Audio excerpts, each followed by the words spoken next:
Hey everybody, and welcome to another episode of In Pursuit of a Parlay Season 2, Episode 15, and I, as always, am your host, Chris Horwedel. We've got an interesting weekend of football ahead of us, and that's why we're getting this one out a little bit early, starting with a Friday night game, because I think it's a lock. As always, we have BovadaSportsbook.com open in front of us and on the screen if you're watching on YouTube. And by the way, thank you so much for the continued support. Thank you so much for the support on YouTube. The channel's growing like crazy. Thank you for the support through Spotify and other podcast platforms. We could not be happier with where we are, and it is all, at the end of the day, because of you. So let's do what we can for you and give you some good picks this week. Like I said, starting tonight, Friday night in Las Vegas. A little college football action. Number 11, Utah takes on number 4, USC. We're showing it's about a coin flip who wins this one outright, which is an interesting number. For the Utes, they're 9-3, second place in the Pac-12, and they have an interesting offense. They've got the 10th best rushing offense in the nation, 220 yards per game, headlined by future NFL running back Tavion Thomas. Also, Dalton Kincaid, a tight end with professional aspirations in the lineup as well. And Cam Rising, their quarterback, who may get late-round flyers or should be invited to training camps. The point I'm making here is there's a lot of talent on this Utah offense. For USC, we're led by the Heisman Trophy favorite, Caleb Williams, 3,712 yards passing, 34 touchdowns. USC is a passing team first and foremost, and they're going to put the ball in the end zone. 322.6 yards per game passing, 42.5 points per game, which is good for third in the nation, sixth for passing. The team's also got wide receiver Jordan Addison, who's a first-round pick, and running back Travis Dye, who has been extraordinarily productive for the Trojans this season. We're showing that USC is going to cover this 3-point line here about 79% of the time. And I got to tell you, I could not agree more. Feels right to me, and that is where we're going. USC -3 to start the day. Pick number 1 of our parlay. Now let's go to Saturday, another interesting game, 12 o'clock start, and we have a little bit smaller a screen today because of people were asking. I'd like to see a little bit more, and so here it is.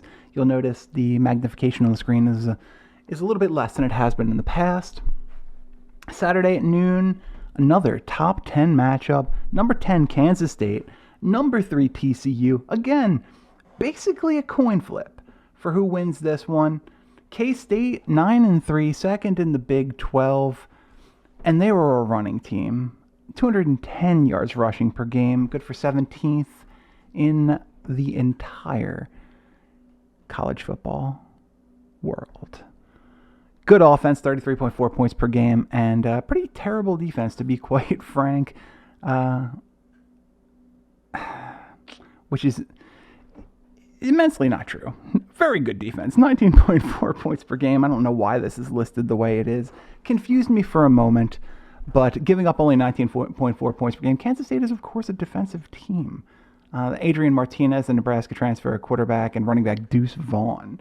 245 carries, 7 scores, 1,295 yards on the ground.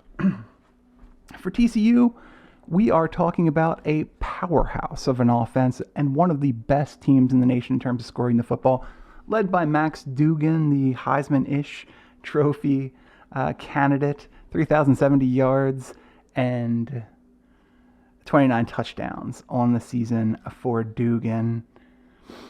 The team's 12-0, undefeated, first place in the Big 12, and they are just looking to put this K-State team away and make their way into the college football playoffs, where they would have a chance to do some damage. Because, like I said, they can score the ball, 41.3 points per game, and they're not just a passing team. You do have a future top 10, top 15 pick at wide receiver in Quentin Johnson.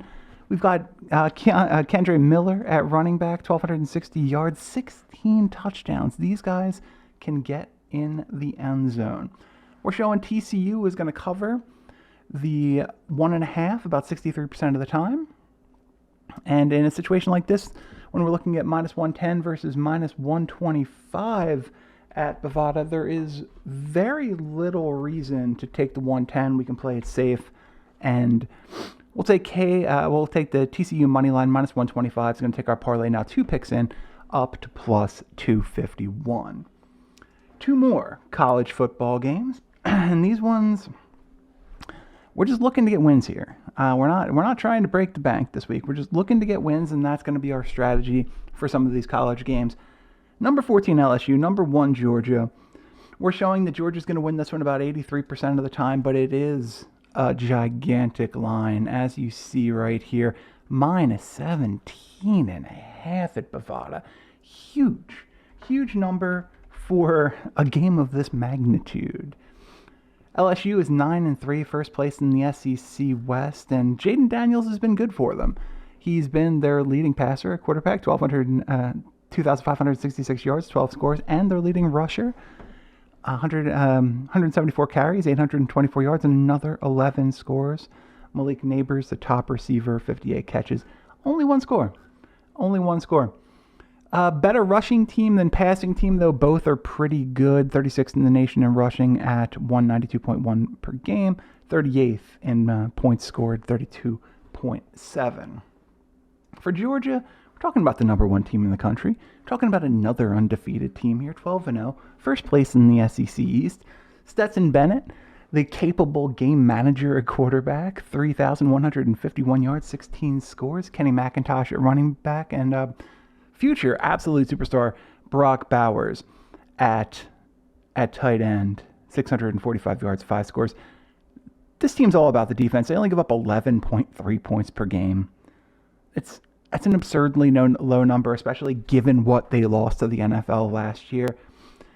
In addition to that, number 12 nationally in points for at 38.3. Very good combination if you could put it together. Top 12 points for, number 1 points against. It's going to make you the favorite in a whole lot of ball games, and that one here as well. But I don't think we can get behind this 17.5. I do think there may be something to be said about the under here, though. That LSU offense can score 32.5 points per game. Georgia's holding people to 11. That's tough, but we're going to stay away from it. Play it safe. Georgia money line minus 900 at Bovada, and that is going to represent our third pick of the parlay, which takes the number up to plus 290 through 3. One last college football game. We're looking at the Big Ten Championship. Oh, this is not the world's most exciting matchup. The first time we're seeing an unranked team get their way in, and we're talking about, of course, about Purdue and Michigan. Michigan, the number 2 ranked team in the country. Purdue unranked. Showing Michigan's going to win this one out right about 9 times out of 10. Purdue is 8-4, first place in the Big Ten West, and basically led by their quarterback, Aiden O'Connell. Steady, 22 touchdowns, 3,124 yards, and breakout wide receiver Charlie Jones, just under 1,200 yards receiving on 97 catches, 12 scores this year. Just outside the top 20 in terms of total passing offense, 280.7 per game.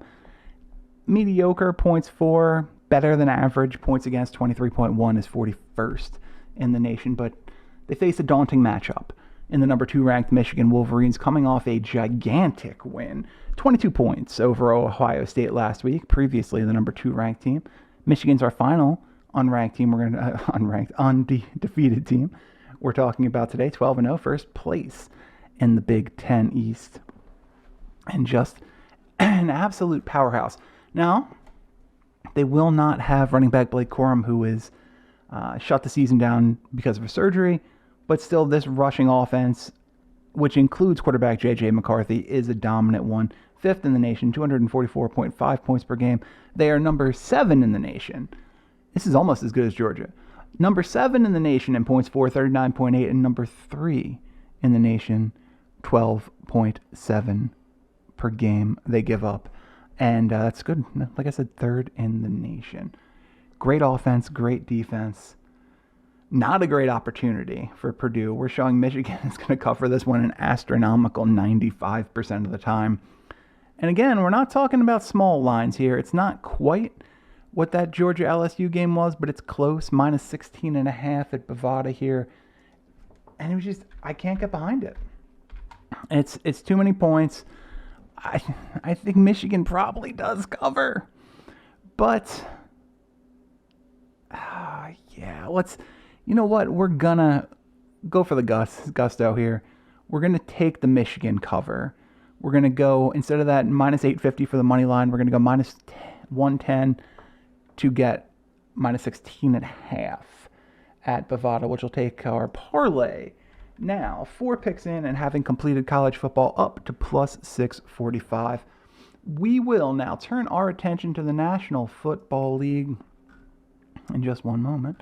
Interesting game up first. I think football fans have been waiting for this one since the schedule was announced.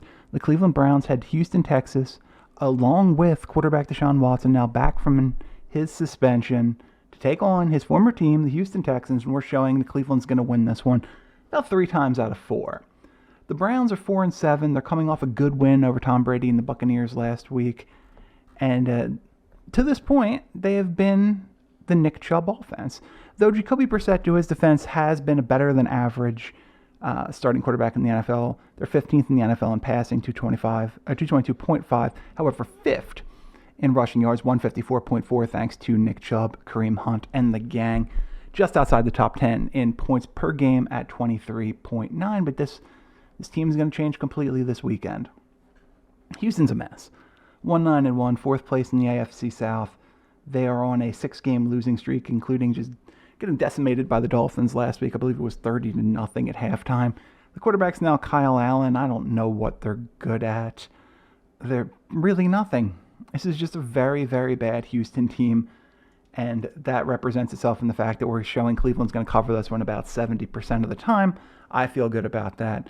Browns -7, minus 110 at Bovada, and that is going to take our parlay now 5 picks in up to plus 1323.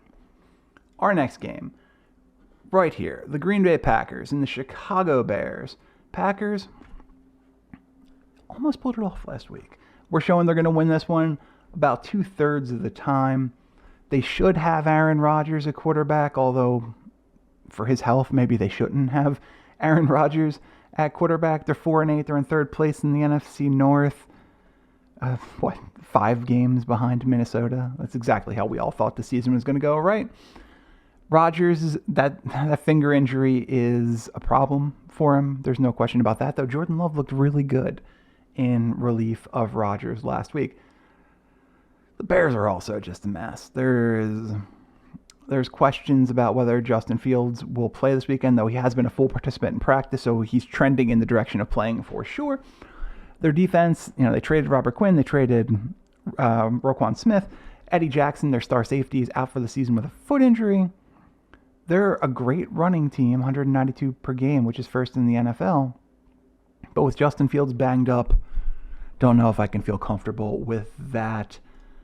We're showing Green Bay is going to cover this one about 85% of the time, the 3.5, so that is where we're going to land. -3.5, minus 105 at Bovada, and that takes our parlay now 6 of 8 picks in up to plus 2679.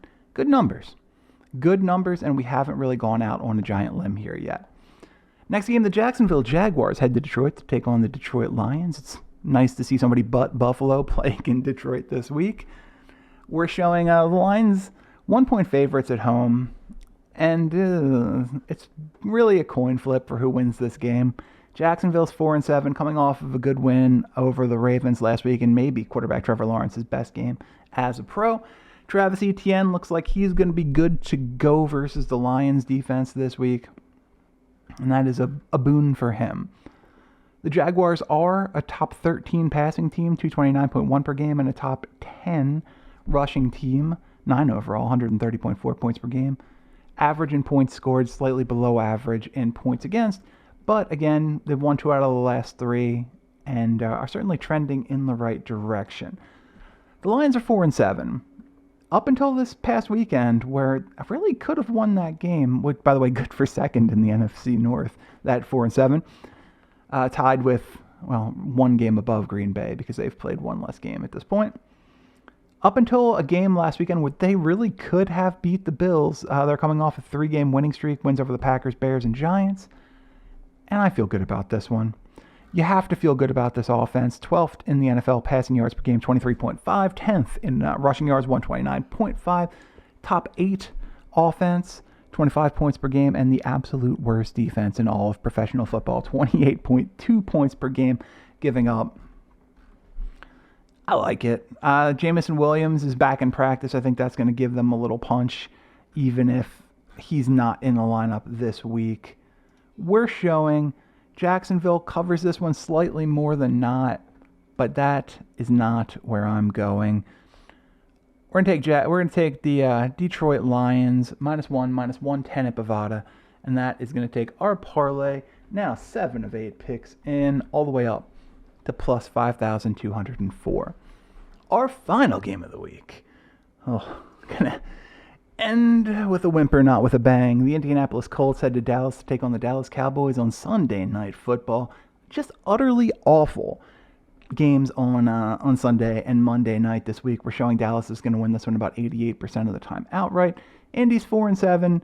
They're on a 2-game losing streak after that new coach bump that they got when they hired Jeff Saturday. Also could be called the Las Vegas Raiders bump, where they beat the Raiders 3 weeks ago, but barely.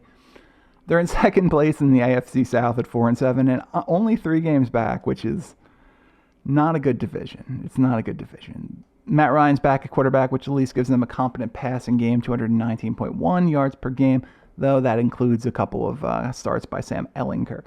Pretty terrible rushing offense, though Jonathan Taylor has looked a little bit better of late. They cannot score the football, but they are 11th in the NFL in points against, giving up only 20.3 points per game. The Dallas Cowboys are 8-3. They find themselves in second place in the NFCs behind the 10-1 Philadelphia Eagles. Dallas is on a 2-game winning streak and has won 4 of their last 5. Since Dak's come back, this offense has looked a lot better, though the ascension of Tony Pollard has really been the story of this season. You do have to wonder how long it's going to be until Odell Beckham Jr. may be in the lineup for Big Blue. Dallas has got the 7th best offense in the NFL, 25.4 points per game, and the 2nd best defense, giving up a scant 17 points per game. We're showing Dallas is going to win this one about 95% of the time, going to cover this one about 95% of the time. It's a big line, though. It's -10.5. I don't know that I can get there. I feel good about the picks we've had, so we're going to just go -600 at Bovada for our final pick in this parlay, and that is it's going to take the whole thing up to, as you see on the screen, plus 6,089 for the week. All right, so that's it. Thank you so much for tuning back in, whether it's on YouTube, and thank you for your support. Comment, like, subscribe, do all of the relevant things so you don't miss an episode. Feel free to reach out in the comments, be part of the show. Thank you so much for all your support. I've been Chris Horwedel, and this has been another episode of In Pursuit of a Parlay. We'll see you next time.